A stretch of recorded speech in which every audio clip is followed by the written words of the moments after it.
At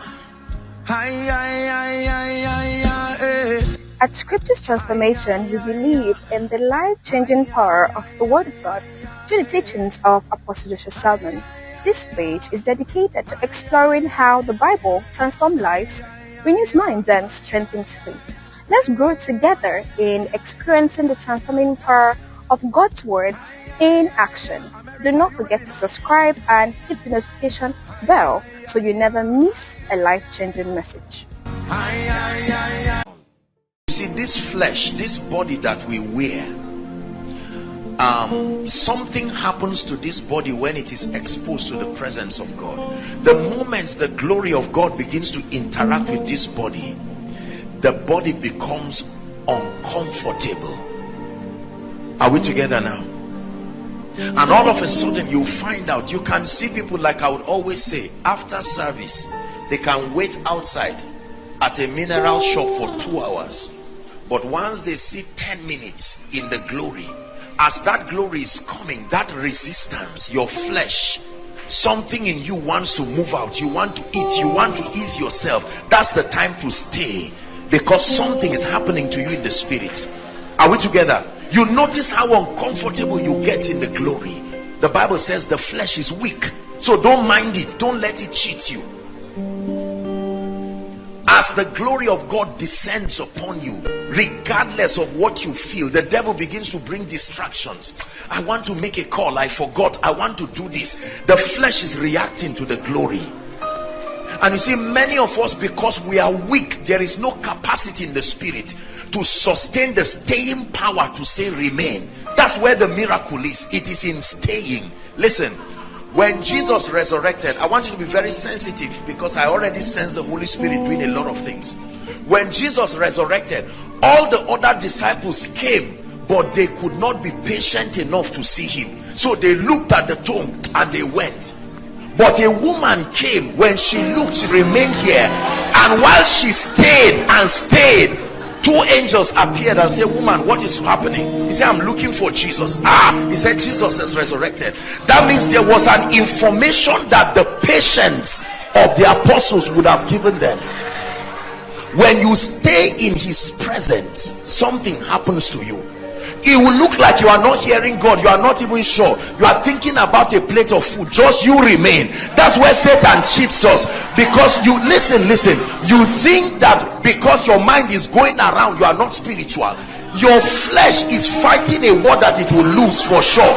So your secret is not to fight, just remain there. A time will come, your flesh will give up, and all of a sudden you will step into a dimension. You will now hear a word, you will hear a rhema. You've been listening all the while, but your flesh is fighting. That's why many people do not receive. When you come to church, that's not the time, except you are working in the media, to ping and browse and do all this, and you are trying to catch up with someone, and you notice how the devil cheats us. Someone just sends you a message quickly and says, "Let me take this opportunity," and all of a sudden your spirit is distracted. Just when the word, listen, not every word from God blesses you. It is the word that is sent. There are all kinds of words, but it is the word that is sent. There were many widows in Zarephath, but to none was Elijah sent.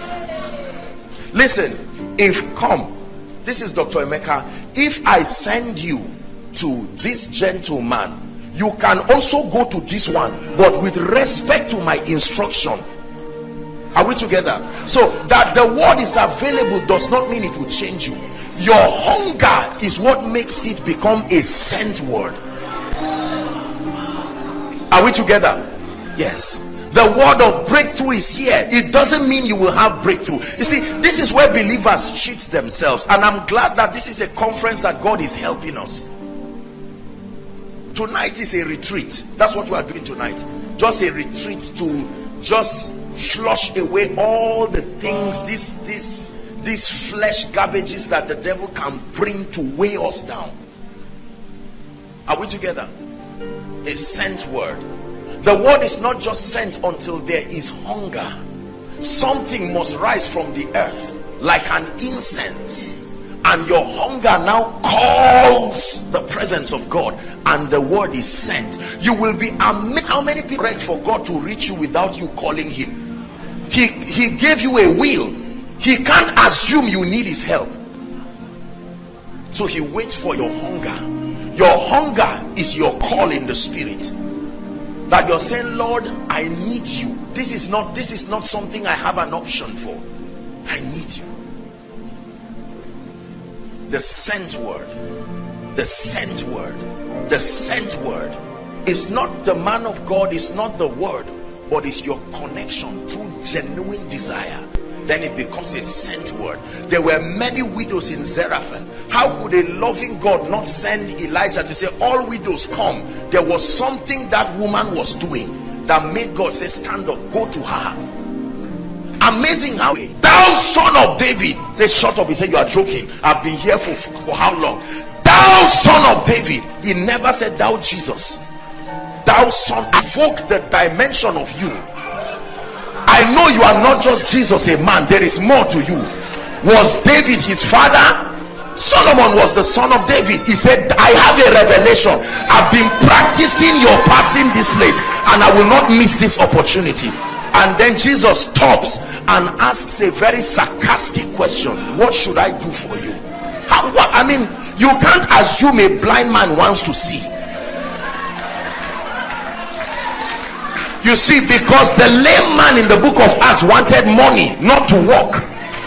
So you can't assume that because you are in trouble, God, you should know.